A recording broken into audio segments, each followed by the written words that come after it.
on, if you join, you will receive 2 magazines and a journal, regardless of whether you actually leave before we get them out. And now there's a telephone ringing. And on top of that, it's even worse than that, it's someone who's in the webinar. On top of that, we will have the magazine coming out. So you will receive, when you first sign up, the latest copy of the magazine, plus 2 or 3 more, depending on how many we produce during your membership. And you will get the copies of the journal that you've paid for and should expect, okay? Right, enough of this. I was going to show you the cover of the journal because it's so pretty. Thanks very much to Wendy Milner who did that. But I think it's probably best we move on and start tonight. So, Loz. Hello. Would you like to take over from this point and introduce our speaker? It would be my pleasure to do so. Thank you. So, Dr. Anne Winsper. Anne has had an interest in the paranormal since she was a small child and had a number of experiences that led her to question what might be causing these phenomena. Anne has been a ghost hunter for many years, initially joining a local organised group. Disappointed with the non-scientific and fraudulent way that local ghost hunting groups were carrying out their investigations, she co-created Parascience with Steve Parsons with the intention of applying scientific methodology to the field of ghost hunting. While Steve mainly concentrated on the equipment side of investigating, Anne pursued the psychological side, looking at how both witnesses and ghost hunters reacted to and reported apparent anomalous phenomena. To assist with this work, Anne initially gained a degree in applied psychology from Liverpool John Moores University and has now obtained a PhD in psychology from the University of Central Lancashire, looking at the phenomenon of electronic voice phenomena, EVP. Anne has written many articles for various media and has also appeared in television productions discussing various areas of the paranormal. She's a regular speaker at paranormal and anomalous phenomena conferences. So without further ado, I'll hand you over to Anne.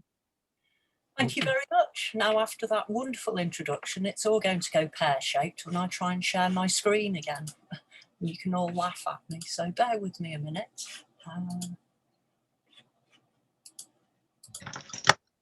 Yay! Hopefully you can all see the screen now. Yes, marvellous. Okay, let's start.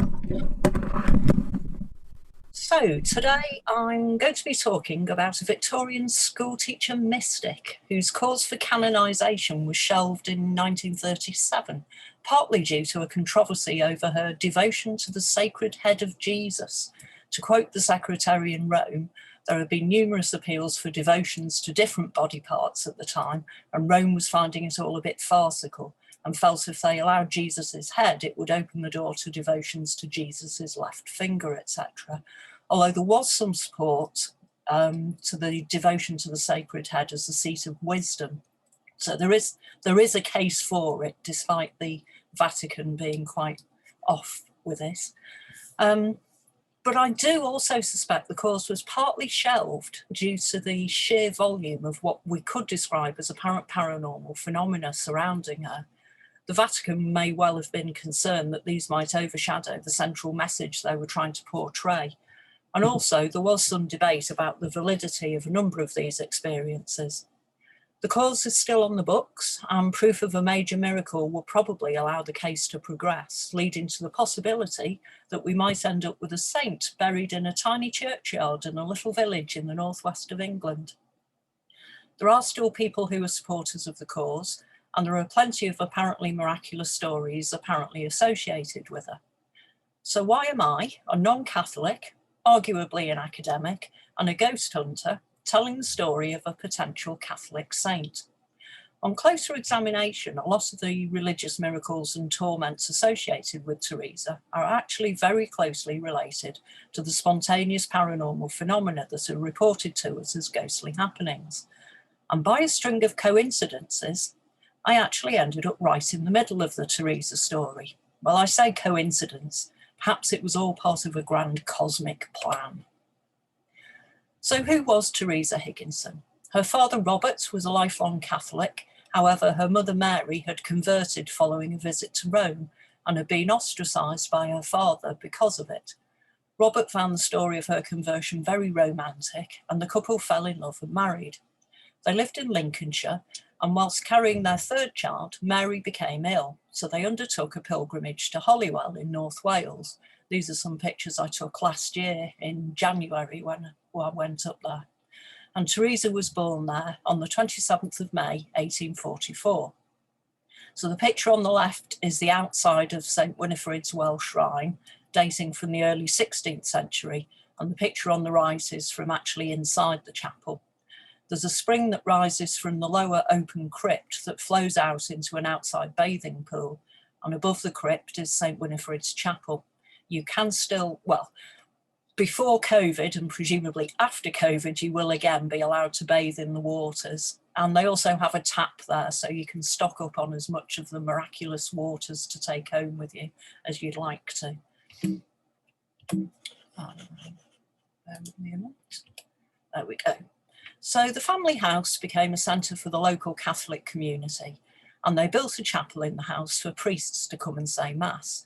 By 1850, a room in Whitehorse Yard, which is the picture on the left, was being used as the chapel. And by 1868, the Church of St Thomas of Canterbury had been built. Altogether, there were 8 children in the family, 5 girls and 3 boys. Teresa was noted for having a very dominant personality and a remarkable strength of will. Once she'd made up her mind over something, she would inevitably get her way, as nothing would sway her. She had control over not just everyone in the house, but strangers as well. But the things she pursued were things that she had pondered, and her conscience had told her were right, not childish things. At the age of 3, she experienced the mystery of the Blessed Trinity, and feeling surrounded by an overwhelming power and majesty, she gave herself to God in imitation of Mary giving herself to God. When Teresa was 8 years old, her younger brother died, and someone made a comment about what must a soul feel like to be separated from God when we feel so keenly the death of someone we love, which made Teresa beg God forever after to never be sent away from him for even 1 minute.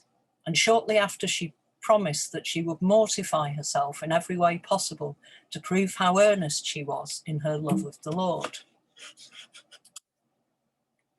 In 1854, when she was 10 years old, Teresa and her 2 older sisters were sent to the Sisters of Mersey convent school in Nottingham. She stayed there for about 11 years, but her education was interrupted by illness, as not only did she have delicate health, but she was secretly practicing severe mortifications. She was a very intelligent child, brimming with life and loving to play, and again the leading character amongst the children with her outgoing personality. We can get a picture of the sort of mortifications that were taking place from some of her letters. A few weeks before going to the convent, Teresa threw herself into a sawpit and hurt herself severely.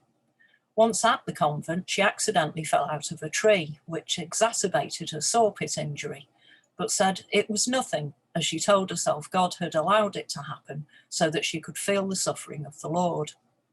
Eventually, the injury got so bad that she couldn't get out of bed, and the doctor sent her home to recover. Once she started to recover, she went back to the convent, where she spent her days with the Reverend Mother, who had had her leg amputated. Apparently another lady who wanted to feel the suffering of Jesus, as Teresa used to jump on her chair and knock the Reverend Mother's stump, at which she used to just smile and kiss her crucifix and let Teresa do the same. Once Teresa started to prepare for her first Holy Communion, she started lying on the floor under her bed at night, giving up the comforts of a bed to lie on. She also got a piece of sacking and pushed into it bits of old knitting needles and tacks and used it as a blanket to lie on to increase the discomfort. She would also pick red-hot cinders from the grate and put them down her dress, which set her clothes on fire, but she made the sign of the cross on the flames and the flames extinguished. During her time at the convent, there were also unusual happenings that Teresa ascribed to the devil. Sometimes during the night there were such terrible noises that it sounded like the whole building was falling in and being shaken to its foundations. On occasion it was so bad that not only the children but all the nuns got up and got dressed. If Teresa took the blame for any of the other children's wrongdoings, as she regularly did, this seemed to make the commotion worse. And again, Teresa put it down to the devil being enraged. Teresa left the convent in 1865, aged 21. The family moved to the northwest of England, where they became bankrupt. They moved round the northwest, and in 1871, Teresa was recommended as a teacher. She turned out to have a gift for teaching. Children loved her, and she seemed to have a gift of seeing straight into their souls and knowing exactly what they were thinking. In 1873, she started teaching at St. Mary's in Wigan. The staff noticed that she had strange, debilitating attacks, usually in the morning. She would go to Mass, but would be so weak she had to be almost carried. After receiving Holy Communion, her strength would return and she would carry out her duties for the rest of the day as though in normal health. She would appear to take no other food apart from the sacrament for 3 days at a time. In 1873, a new teacher was appointed, Miss Ryland, who turned into a friend to Teresa, and they shared lodgings together. In Miss Ryland's words, "I became acquainted with Teresa at the end of December 1873. It was on January the 5th, 1874, that I began my life with her. I remained with her at Wigan until July 1875. During that time, she received to my knowledge many favours from God, visitations from the Evil One in person, also from our Lord, our Lady, and the saints. In Lent 1874, she was granted the following of our Lord in the details of his sacred passion, the crown of thorns, like St. Rose of Lima, the sacred stigmata, and many other favours. Around this time, Teresa started suffering ecstasies, where she would either show excessive grief or joy, or she would be completely rigid and it would be impossible to move her. There was a newspaper article about Louise Lateau, a Belgian woman, that said she was in ecstasy every Friday. Miss Ryland commented, "That's nothing, it's a daily occurrence in this house." During this time, there were also descriptions of her performing minor miracles. A child with chest disease was brought to her, and she cured him. She used common lard as an excuse rather than just laying hands on him. But then afterwards, the child's mother asked her for some of the ointment, at which she asked Miss Ryland, "What should I do? It's only common lard." Another time, there was no common soap in the house to wash the dusters, only the good soap. Miss Ryland turned away for a second, and when she turned back, there was a block of common soap on the table, apparently from nowhere. Another day, there was no wood in the house. Miss Ryland had checked the cupboard. Teresa asked St. Joseph for some. Miss Ryland checked the wood cupboard again, and there was wood in it, of a different type to the wood they normally bought. One day, the school key went missing. Both Teresa and Miss Ryland searched the house for it, but it was nowhere to be found. Teresa went to the parlour, then came out looking very pale. When questioned, she said she saw a white hand put the key down. She also, on a number of occasions, lit a fire by making the sign of the cross over cold cinders. This was seen by numerous different people. She seemed to know everything that was going on. Even when she was lying sick in bed, she seemed to know exactly what was going on around.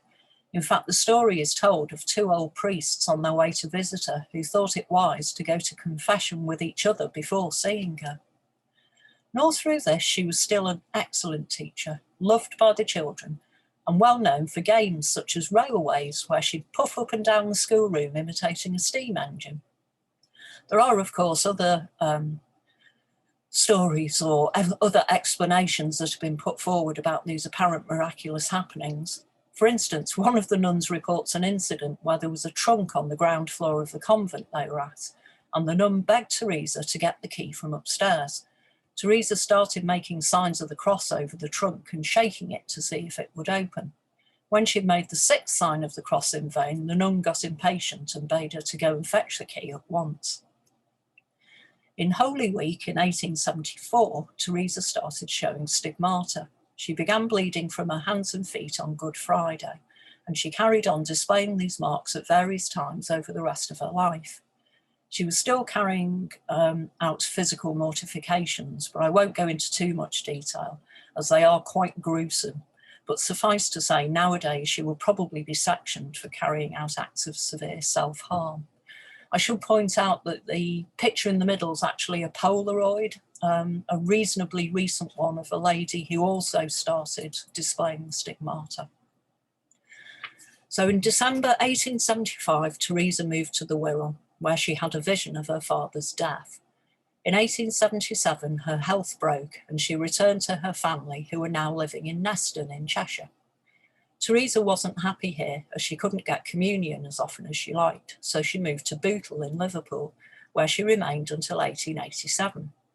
While in Bootle, she still suffered as she had before, with ecstasies, attacks by the devil and stigmata. The apparently ceaseless attacks by the devil have resulted in the name some local people call her, even today, the Devil Woman of Bootle. Reported phenomena include Teresa and one of the sisters sitting in their house opposite the school and hearing the sound of a child sobbing bitterly. Fearing that a child had been accidentally locked in the school, they ran for the key and searched the school from top to bottom. Needless to say, there was no sign of any child. However, the sobbing changed into the sound of mocking laughter. Teresa was also regularly bilocating and could describe events that had happened in a distant location while she was apparently in an ecstasy. Unfortunately, due to the sheer amount of phenomena that were connected to Teresa, rumours started to abound that actually she wasn't a God-fearing mystic, but was actually a drunkard and a liar. The rumours and the attacks on Teresa got too much, and she was moved to another parish and was not allowed back to Bootle.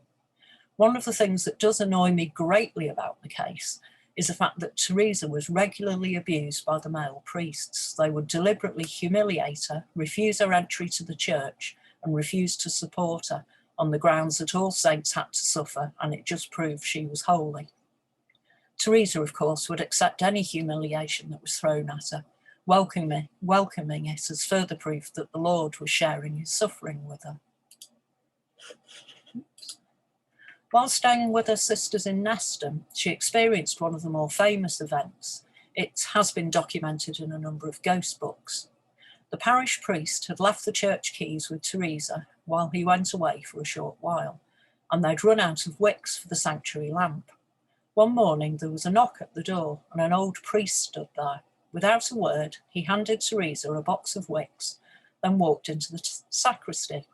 He indicated that he wanted to say Mass. He seemed to know where everything was kept. He served Mass and he gave Holy Communion to Teresa.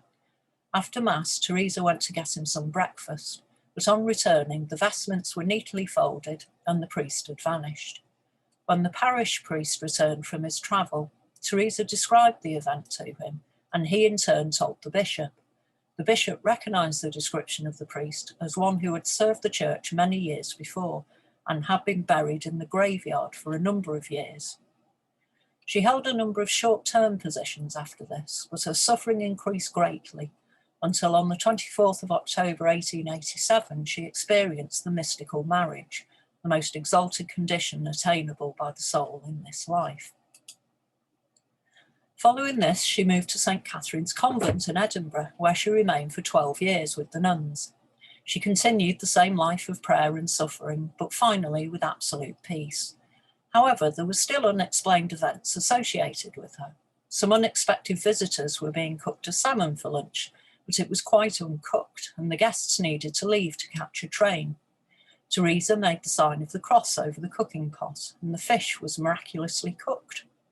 She taught for a while in Selkirk, and she looked with pity on the boys in the school, and said that many of them would die in battle, and described how the fighting would take place in the air and under the sea, which was met with laughter, as the idea of aeroplanes and submarines in battle was laughable to the boys and the nuns at that time. She often seemed to know the deaths of people at a distance, and sometimes used to tell how she'd been present with them without actually leaving the convent. One day, 2 of the nuns went to visit a woman who lived alone and found her very ill. They asked how she'd managed during the night with no one to help her. "Oh," she said, "that kind Miss Higginson was here and she boiled the kettle and made me comfortable." However, it was discovered that Teresa had not left her room at all that night. Teresa left Scotland in 1899 as one of her sisters was very ill. However, by the time Teresa arrived in Neston, she was much improved. She spent the next 3 years assisting mutual friends of the family, including accompanying them on trips abroad, including one trip to Rome where she was presented to the Pope. Teresa's final post was to be in Chudley in Devon, teaching in a small school. The picture on the right is the house in the schoolhouse, which I've stolen from Whittington Egan's book, which I will mention at the end. The church was attached to Lord Clifford's estate, the estate's on the left, and the church, unfortunately, was a mile walk away from the house, which was a bit difficult for Teresa, having to walk that distance every time she wanted to go to church, because the house was basically in the middle of nowhere. In December 1904, Teresa had a stroke, and she finally died in February 1905, having suffered from attacks from the devil until the very end. After her death, witnesses describe an exquisite perfume emanating from her body, and Teresa was buried in her mother's grave in St. Winifred's in Neston. These are some pictures I took yesterday, in fact, and it's quite nice to see that people are leaving rosaries and flowers on the grave again, because last time I went, they'd all been cleared away. Everything had been taken off. So it is nice to see that people are still making pilgrimages there. So after Teresa's death, stories began to appear of miracles associated with her. And Miss Gore from Liverpool was diagnosed with cancer in 1929. Following a number of operations, by 1931 she was considered beyond help and was left in considerable pain and discomfort to await the end of her life. She resolved to make a pilgrimage to Teresa's grave in Neston and pray for 9 days at the grave. This she did, and for the first 8 days her condition worsened, but on the 9th day her pain ceased and her wound healed. She visited her specialist, who examined her and pronounced her cured. Numerous other stories have been reported over the years, and indeed are still being reported. So I'm going to fast forward now to 2004, when Steve Parsons and I were at a book signing event in Liverpool. A lady approached us and asked if we'd heard of Teresa Higginson. I said I hadn't heard of her, and the lady gave us a brief overview of the story. I kept it in the back of my mind, but didn't make any further inquiries. But shortly following this, we were doing a phone-in radio show on local radio, and we were asked if we'd heard of the Bootle Devil Woman. We realised from what the caller was saying that this was a description of the attacks by the devil that Teresa suffered while she was living in Bootle. So we were intrigued now and asked if any listeners had any further information for us. During the following week, we found a leaflet promoting the cause for the canonisation of Teresa, and this had the contact details for a couple in Neston who were the worldwide promoters for Teresa. So Steve said he'd give them a ring, as we were getting really intrigued now at the number of times this was popping up. When Steve contacted the couple, they were overjoyed to hear from us. They'd been coming home from an evening out and had put the car radio on just in time to hear us mention Teresa on the show, and had been desperately trying to get hold of our contact details to get in touch with us. The couple were Gladys and Tony Morton, that you can see in the photo there.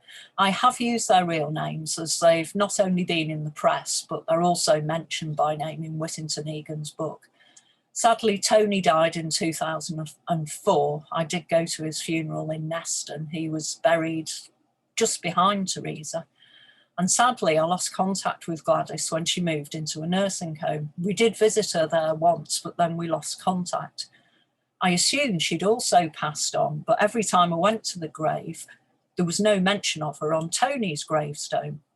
And I actually, when I went to the churchyard yesterday, the plot where Tony had been buried didn't have a headstone anymore, and it looked like the grave had been disturbed. So I did a bit of Googling this afternoon, and it appears that Gladys only died in June last year at the age of 100, which upset me a bit, as if I'd managed to find the nursing home again, I could have visited her again. Obviously not in the last year, but previous to that. But I'd assumed she'd passed away years ago. It never occurred to me that she'd lived to be 100. So, Tony and Gladys. Tony's grandmother actually welcomed Teresa into the parish in Neston and made friends with her, and his father was taught by Louise, Teresa's sister. If Louise had to go for a meeting, Teresa would step in and take over. Both Tony and Gladys knew about Teresa when they were at school, as coaches of pilgrims used to come to visit the grave. Then they go to Holywell for the water, Then they'd go on to Pantassaf, a couple of miles outside Holywell. Then they'd come back to Neston for refreshments and to see Teresa's grave again before leaving. And this wasn't just a couple of local people visiting. This was pilgrims, not just from all over the country, but from all over the world. Gladys and Tony had met in 1949, married and had 3 sons. One day, around 1970, as a service finished at the church, a lady approached Gladys and said, "Excuse me, miss, can you tell me where Teresa Higginson's grave is?" So Gladys said, "Oh yes, I'll show you." Tony followed the mouse, so the lady was between Gladys and Tony. The lady said, "My mother helped with Teresa Higginson years ago, but after the war she emigrated. And she sent me over to see the grave and to get a few pebbles or stones off the grave, which she did. And while they were standing over the grave, she said to Gladys, 'If I give you my name and address, would you send me some of Teresa's leaflets?' And a voice said, 'Yes,' very firmly and distinctly. Gladys was quite surprised as she hadn't opened her mouth. She looked around, but there was nobody close to them. So the lady gave her name and address to Gladys. She was actually from Australia. It was a rainy morning, so Gladys and Tony gave her a lift back to the house she was staying in. Then after they'd dropped her off and were driving home, Tony said to Gladys, "Well, what did you say that for?" Gladys said, "I never said a word." And Tony said, "Well, somebody said yes." And Gladys said, "Well, it wasn't me," because they didn't actually have any of Teresa's leaflets left to send out. After they got home, Tony took the kids to football and Gladys put the dinner on. And she described to me, "I felt something. I can't explain what it is, but there was something with me. And this was going in my head, open the desk." So she went over to Tony's writing desk and opened the lid. And Tony's little prayer book shot out. She described how it didn't fall out. It literally shot out and dropped on the floor. And out of it dropped 2 Teresa Higginson leaflets. She was so surprised that she just sat on the settee in shock. Tony came home and shouted, "Gladys, the dinner's burning." So they had a look at the leaflets, and on the bottom was the address of the printers, Richmond Terrace in Kensington in Liverpool. So the following Saturday, they drove over to Liverpool to find the printers. At the time, that area of Liverpool was being modernised, so it took a while to get there, as the roads were all diverted. But eventually they found it. When they reached the street, all the houses had been demolished, with high weeds growing out of the rubble. And Gladys said to Tony, "Well, there's nothing here." They looked round, and Tony said, "Yes, there is. There's a house over there." Gladys looked, and she described it as if you'd coughed on it, it would have fallen down. But Tony said, "Let's go in." The house had 3 sandstone steps at the front, and when Gladys looked down, there were only their footsteps in the dust. It looked like it hadn't been used in a long time. It was like a little parlour house with a wooden board across the doorway, and after that, a counter. Gladys peered into the room, noticing the loose plaster and brick on the walls, when a little man appeared. She said he looked like a nice little man, and he said, "I knew you were coming. I was waiting for you. I came back to see where all the reams of paper had gone, and I found Teresa's printing dies, and I've got them ready for you." He put his hands under the piece of wood, and Gladys put her hands out, and the man put the dies into her hands. Gladys said, "Oh, thank you," and looked up, but the little man had vanished. Gladys was quite astonished and said to Tony, "He's gone." Tony just said, "Come on, love, we'll go home." Gladys said it only hit her when they were halfway home just how strange the whole episode had been. And she also described how in the car the paper and string that was wrapping the printing dies disintegrated in her hands. When Tony went into work the following Monday, he gave a lift to a colleague who lived in Kensington and said to him, "I was up here on Saturday just to see if any of the old chaps I used to work with were still here." Obviously, he wasn't going to admit he'd visited a man who'd vanished in front of his eyes. The work colleague said, "Oh yes, whereabouts were you?" And when Tony said Richmond Terrace, he burst out laughing and spent the rest of the day telling everyone in work, "Watch him, he sees things." So when it was home time, Tony said, "Right, we'll go home that way and I'll prove that I did call in at a house there." And of course, when they went, there was nothing there. All the houses had been demolished and there was nothing in the place where they called in and picked up the printing dies. Following on from that, once they got the dies, they then had to get the leaflets printed. Gladys found a local printer and left the dies with him to get some leaflets printed. She was supposed to pick them up on the Sunday after church, but forgot all about it, so she phoned up later that day. The printer's wife answered and said, "Oh, didn't you know, my husband died unexpectedly." Gladys, being Gladys, was most sympathetic, but also wasn't going to let the dies out of her sight for any longer than necessary. So she gathered up Tony and they went straight down to the printer's house. The leaflets were in the hall ready for her, but the dies were nowhere to be seen. The printer's wife let them into his printing shed, and they all searched everywhere, every drawer, every cupboard, and there was no sign of the dies anywhere. So Gladys, in desperation, stood and said, "Please, Teresa, will you find the dies?" At that, she felt a hand on her shoulder, and when she turned round, there were the dies right in front of her. Now, I am going to come back to the dies briefly later, as they did have one last surprise to play on us all, but that's for later in the story. Oh, that's Richmond Terrace, by the way. I think those are knocked down now. So after that, Gladys and Tony devoted their lives to Teresa's cause. They spent all their spare time and money on printing leaflets and posting them all over the world and writing to people all over the world. Gladys would frequently hear a voice in her head saying, "Go down to the grave," and think, "Oh, Teresa." And she'd have to drop everything she was doing and go down to the church, where she would inevitably find some pilgrims who'd say, "Oh, we hoped you were going to come down." One lady was helped down to the grave. She could barely stand up, but her companions helped her onto the grave, where she knelt for a while before being helped back into the church hall, where Gladys had seats and a cup of tea ready. The lady had stomach cancer and had had numerous operations to no avail. Sometime later, there was a knock at the door, and the same lady had come back with a coach full of disabled people she brought to visit the grave, and she was full of health and her cancer had totally gone. Another letter that Gladys and Tony had was about a Navy man who was torpedoed during the war. He had a wound in his side that wouldn't stop bleeding, and the surgeons were going to operate. He refused until he'd visited Teresa's grave. He made the trip over from Liverpool and knelt on Teresa's grave and asked for help. Once he was back in Liverpool, he said to the surgeons, "Right, you can operate now." But when they took his bandages off to do the operation, he'd healed up completely and there were no marks on him at all. Numerous small things have been reported in the churchyard. There's been lots of reports of the appearance of a young boy who vanishes if anyone approaches him.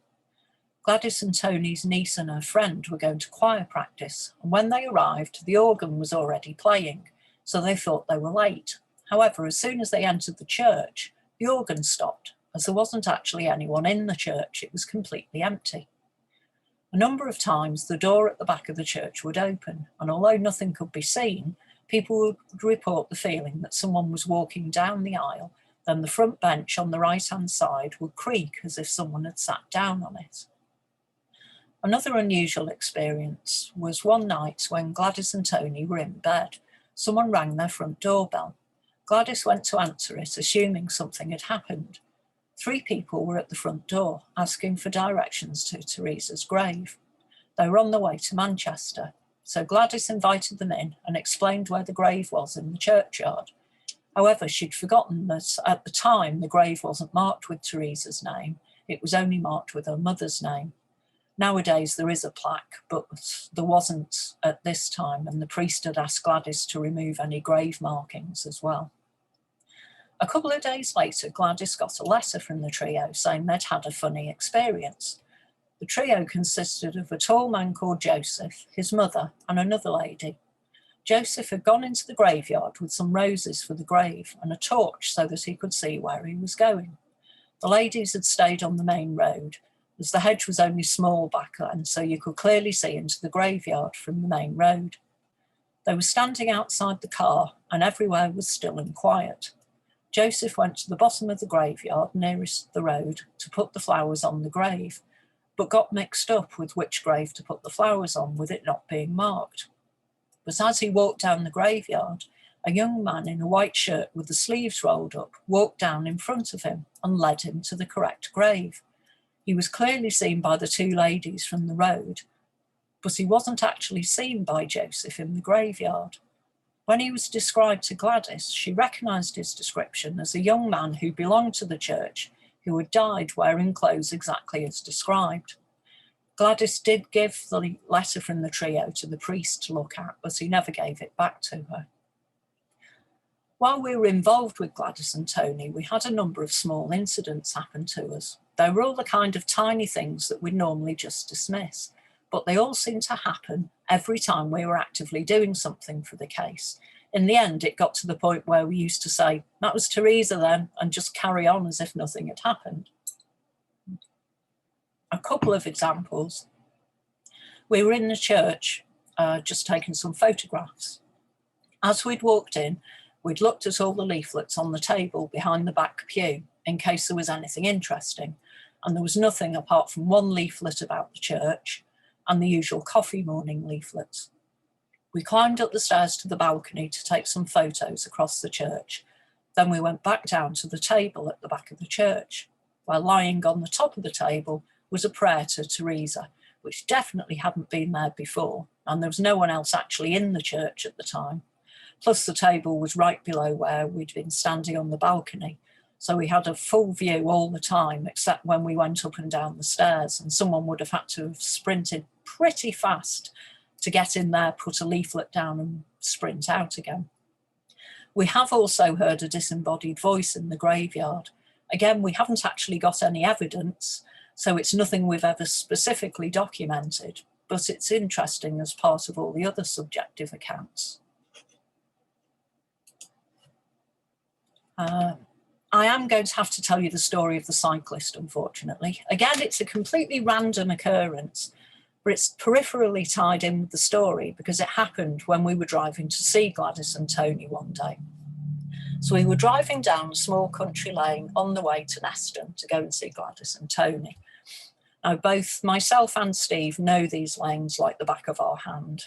Steve used to live around there and I've lived in this area my entire life. As we were going down one of the little roads, there was a cyclist in front of us. He was a typical middle-aged guy in lycra. He had very distinctive lycra on. And we're talking,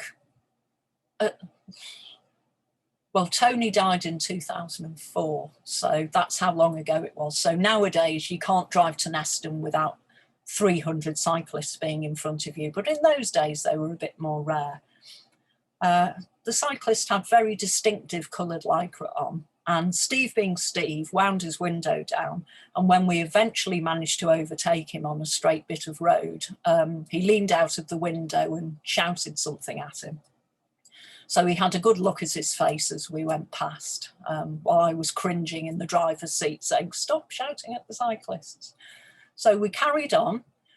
We got to the Clatterbridge roundabout, over the roundabout, and then down towards the Neston Road.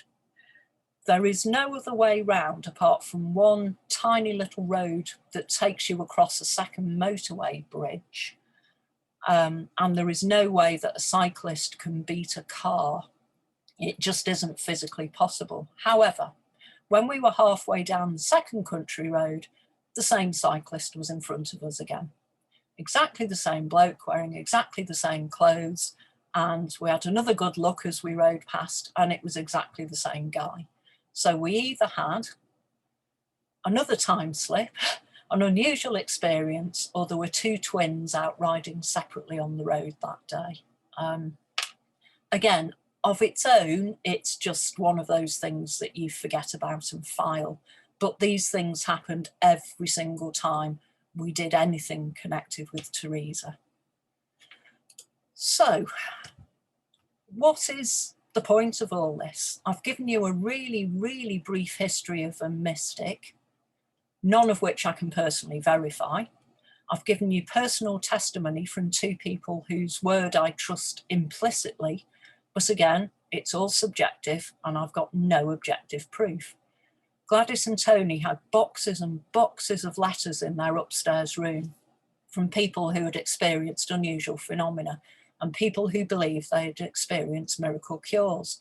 I would have given anything to have been able to go through all those boxes and contacted all those people, chased up the medical records, seen if there was any verifiable proof behind them. So why didn't I? Well, because that wasn't what I was there for. We hadn't been asked to investigate a case. We hadn't been asked to investigate a miracle. We hadn't been asked to promote the cause of a saint. We aren't even Catholics. In fact, if we had got involved, it could have put the case back rather than furthered it. We'd been involved for something, but it wasn't initially obvious to us what that might be. As interesting as the case was, there must have been more to it than to meet a wonderful couple, hear some fascinating stories, and get fed lots of delicious cake and tea. And then it struck us. Gladys and Tony were getting on in years, and the effort and expense of sending leaflets out was starting to get too much for them. And putting all the leaflets on, but we could help out by setting up a website and putting all the leaflets online. That way, anybody in the world could access and download the leaflets whenever they wanted. So that's what we did. I set up a website. Gladys gave me copies of all the leaflets to scan in, and it's still there today. You can go and download all the leaflets I've put up. It cost me a modest amount each year to maintain and keep posted, but I figure it's the least we can do for a couple who spent their lives helping other people. In a final twist to the story, as I've said, Tony passed away in 2004, and not long after his death, Gladys moved to a nursing home. As she was sorting out all the Teresa items before moving, she phoned and asked us where the printing dies were. We said that although we'd seen them and held them whilst we were at the house, we'd never removed them from the house. In fact, we could remember clearly Tony taking them back upstairs. They never turned up again. They'd vanished, never to be seen again. We can only assume that as they were no longer needed, maybe Teresa had taken them back. So I just wanted to point out, sometimes just because something fits the paranormal criteria doesn't mean you have to go in all guns blazing and do an investigation, even if you desperately want to. Sometimes you just have to accept that maybe it was all just a carrot to tempt you in, and in fact, you were really there for another purpose entirely. And I'll just mention, there's 2 books that I recommend reading if you are interested, because I really have only touched the very surface of this in the talk. There's a book called The Devil in Bootle by Richard Whittington Egan, and that contains interviews with contemporaries of Teresa. And there's a book called Teresa Helena Higginson by Lady Cecil Kerr. That's an older book, and that's probably a bit more from the believer side than the Richard Whittington Egan book. That's a bit more balanced and covers the fact that some people do think that she was just a hysterical woman and not a mystic at all. However, I'm not convinced that that covers what was actually going on in this case. And that's the end of the talk. Thank you very much.